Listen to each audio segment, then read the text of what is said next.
Hey everyone, my name's Daniel Litwin. I'm the host of MU Tonight, and you're watching a new show we'd like to call The Breakdown. This is where we interview local Columbia musicians and break down one of their most popular songs piece by piece. I'm here with Ryan and Keego today. How are you guys doing? I'm doing good. fine. Great. So, are you guys a collective, or what's your group name, I guess, if you have one?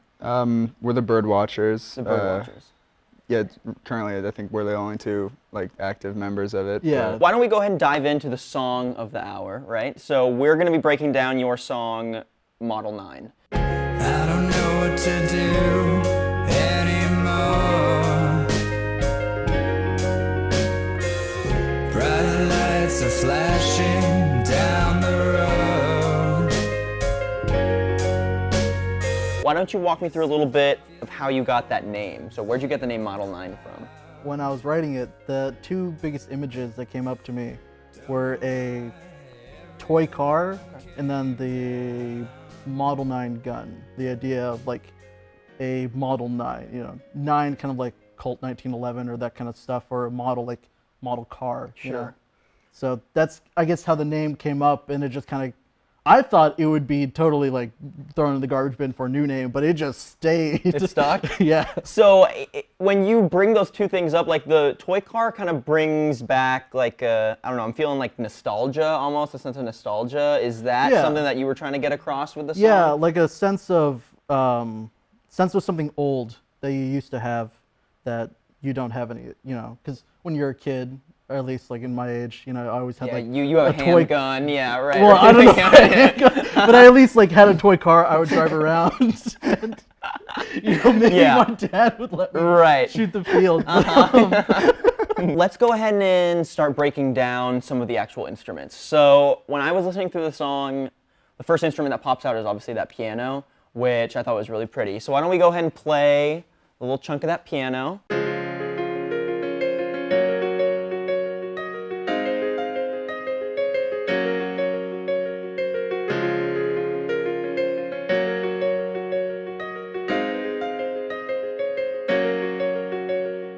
Who wrote that piece? I wrote Model 9. You wrote Model 9. And did you write that specific piano chunk at the beginning? Yeah. Yes, great, okay. It's very much a trial and error process where I take like a couple of shapes of like my hands, you know, just like play around and be like, okay, what works here, what doesn't work there. And writing Model 9, what was I listening at the time? I was listening to like kind of a lot more softer tunes that kind of had that kind of style of arpeggio, that kind of wispiness to it, and I wanted to kind of like, I guess, model something after it, and so I just started doing that arpeggio on the, what was it, a C sharp, and I started doing that, and I was like, okay, let's see where we can go from here, and you know, a couple bad notes, and then it just kind of kept forming and forming, and then it got to the progression that you hear today. Totally. I decided to take that structure and be like, okay, what happens if I move it down here? And, I know the section you're talking about. Yeah.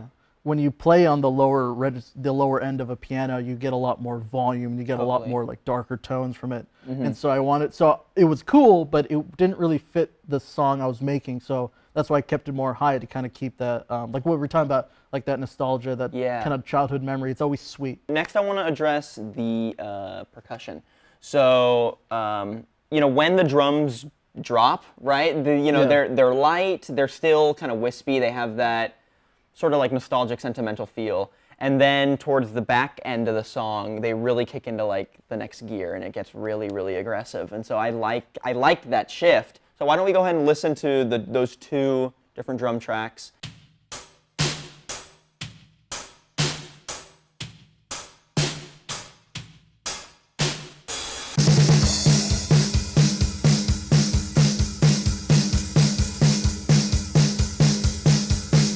Who actually wrote that drum part between the two of you? So I'm terrible at drums, by the way. So when I write drums in Logic, I use the Logic drums, which is all computerized and whatnot. And it's like playing on a keyboard, you're like, dot, dot, dot, dot, dot, dot. Yeah, okay, super simple. Super simple. Cool. But the idea behind the drums, at least, and it was pretty agreeable between the both of us, was to kind of have it like a drum machine, at least in the beginning. Cool. So like what we were talking about, a music box, very like static, rhythmic, you know, very one volume. Which tempo. that actually made it more of a hassle to get. Yeah. Because like compared to the rest of the album, those drums are really like just quarter note. There's really nothing interesting to it. And right, they're not sitting in the pocket at all. Like they're not syncopated very much. Like Lucas is a crazy drummer, and throughout the album he's just going ham on the drums. But like that's the one moment where it's really cut back.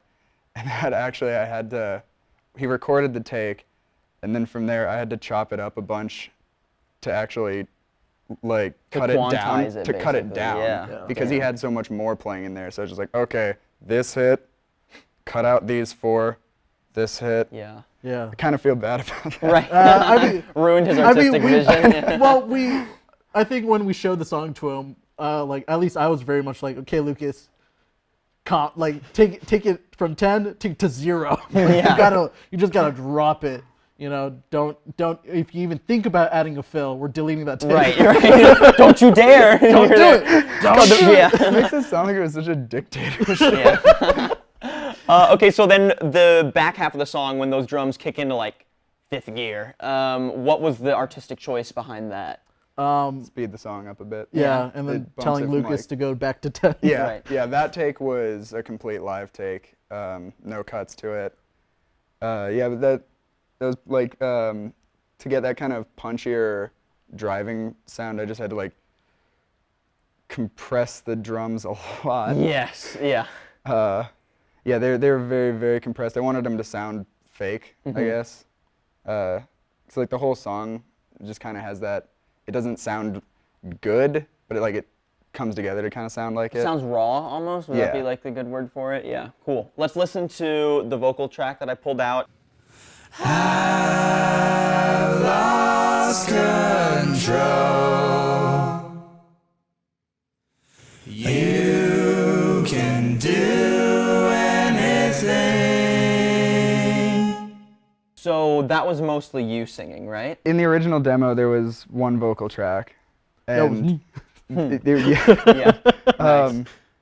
so whenever I recorded the vocals for the song, that was just I listened to the demo once, had a set of lyrics, and then promptly forgot like half of the melody of the demo, and so I actually got the melody wrong. I had a harmony of it when I recorded it, so we're just like, okay, let's throw another vocal layer, and then that turned to 4, and then we're just like, oh, we need a 5th one, and so there's 5 vocal layers in there now. I think that was our really first song, like produced song that we introduced like vocal harmonies and like multiple layers. Because usually, like for the rest of the album, usually like with instruments and vocals, you're usually just stuck to kind of 1 to 2 layers and pretty simple process stuff.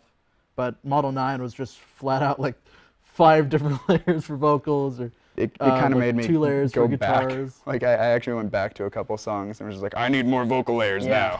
I mean, because when I was listening to it, it sounded very, very raw, very, I guess almost folky. You know what I mean? It has that folky feel to it.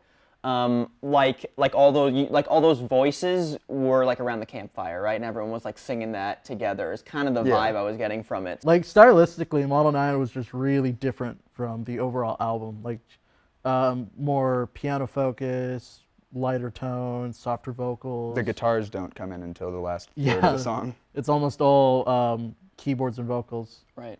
All right, thank you guys so much for coming on. I'm glad we could break down this song and kind of get an inside look at the process that went into making it.